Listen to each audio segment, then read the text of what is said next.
Hey you guys, Mimsy here. I'm going to do a tutorial about how to make a relaxed Roman shade. Relaxed Roman is the easiest, simplest Roman shade to make, and it takes the least amount of supplies of any kind of shade. So this is my method. It is very simple, so stick around. Let's get started. Okay, so let's talk about dimensions, and for time's sake, let's just say that our finished dimension of our shade is going to be 10 inches wide by 20 inches long. Then you would cut your face fabric or your decorator fabric, your front fabric, to 16 inches wide by 29 inches long. That gives you enough on the width to do a double 3-inch side hem, and on the length a 3-inch bottom hem for your weight bar and 3 inches at the top to staple onto your mounting board. And then for your lining fabric, you want to cut the width of your lining fabric the exact dimension as you're finished. So 10 inches you cut it, and then your width you're going to cut it to 26 inches, which gives you enough to have 3 inches at the top to go over your mounting board, and you'll see what I mean later in the video.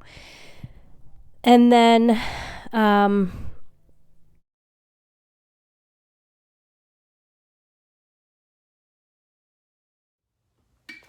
Okay, so my fabric is cut to the proper dimensions, and I've got my ironing pad underneath the fabric so I can iron right on my table.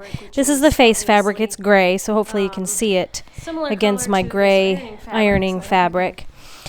So the first thing that you're going to do is fold over your two 3-inch side hems and your bottom 3-inch hem. We gave 6 inches total so that we'd have enough for two 3-inch side hems, double side hems, so 1.5 inches each fold essentially, because you're going to double fold it so that your raw edge is covered. So what I do is I take a measuring tool and I measure 3 inches in, and I press that seam. And that's what I'm doing here. I am just measuring all the way down one side 3 inches. You want to make sure it's top to bottom 3 inches so that you have a nice square shade. And then you just take your iron and press it. Press it top to bottom, and it's good to not iron but actually just press so that your fabric doesn't shift underneath the iron if you're pushing back and forth. And I just make sure that I'm still 3 inches once it's pressed. Then I open that up and I bring my raw edge into the fold that I just pressed into the fabric, and then fold that over so that raw edge is nice and tight into that first crease, and press that.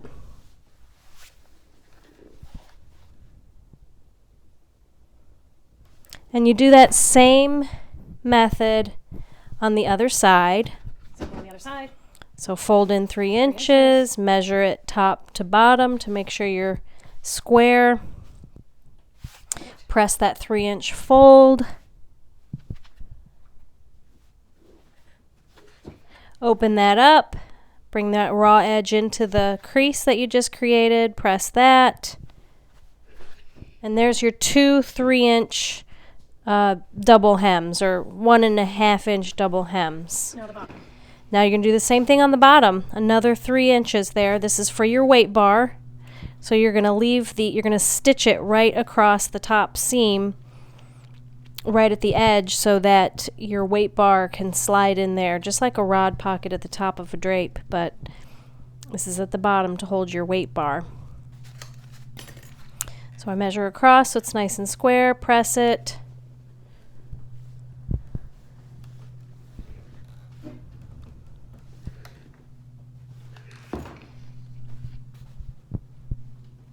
Open it back up and bring that raw edge into the crease and press again.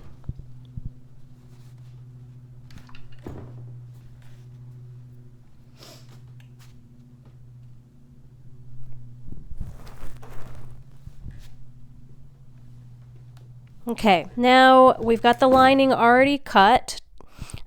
we're going to open up our seams and place the lining inside the hems. Now see why we cut the lining exactly to the width of our finished shade?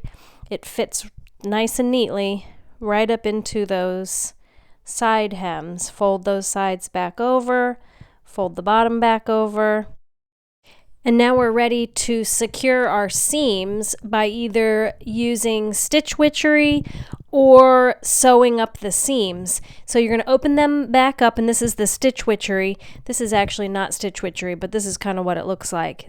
So you would put your stitch witchery in underneath the seam, fold that back over, and then of course press, press, press. And you do the same thing on the other side. Put your stitch witchery in there, fold it, press it.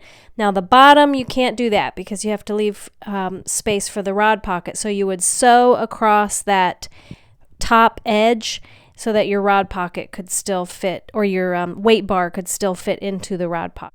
So the next thing that you have to do is mark your spacing for your rings. And you generally want to start your first ring right above the seam where you put the bottom hem in, and then you'll space your rings every 6 to 8 inches vertically from there.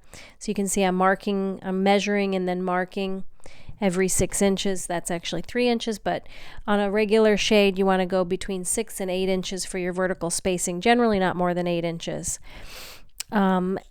And then you see I'm accordion folding the fabric. I'm matching up the dots that I just put on there and folding them, accordion folding it, matching the dots, because I want to see how it's going to look once I get my rings in, if the spacing is correct, if I marked it evenly, and if I think the pleats are deep enough and it's the way I like it. So that looks good. You'll see it.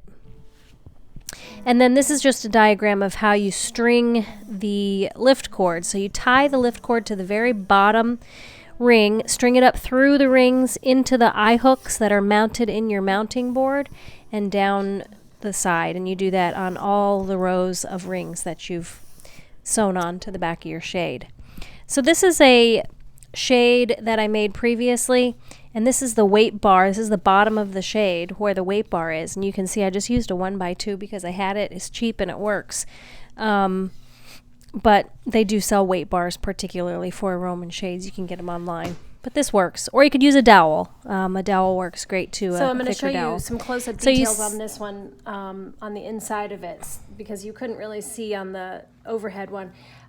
With this Roman that I made a few years ago that I used for my front door, I mounted this 1x2 flat against my door frame so that this would be so it would be real narrow on my door frame. Because normally if you're going to inside mount, you would mount your board like this and put the screw up this way into the top of your frame. And sometimes even if you're mounting outside mount, you would put an L bracket here, or actually this way, and then it would come down the wall and fasten on the wall, and then this would sit on top of your L bracket, like so. Like if my finger were the L bracket, that's how you would do it. But I wanted this one to sit really close to the door, so I mounted it actually like this, and I just lifted up the front of the shade, and I put a screw right through here on this side and into the door so that it would be real thin. So that's how that is. And as you can see, I covered the board, the mounting board. Okay, so that's that. And then this is how it works.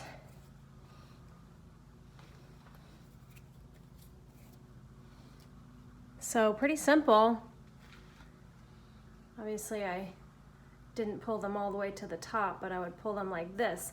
So this is a relaxed Roman, but because it's so narrow, it doesn't have that much of a smile at the bottom. It's pretty straight across, which I actually prefer.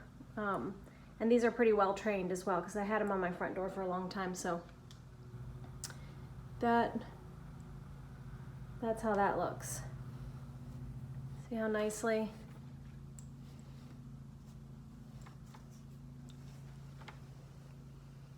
because these were trained, they go up and down pretty easily. But anyway, that's my tutorial for a relaxed Roman shade. It's pretty simple. If you have any questions, please feel free to comment below and I will either respond, or if I get a lot of the same question, I'll go ahead and make another video about that particular subject. So you guys, thank you for watching. Don't forget to like and subscribe.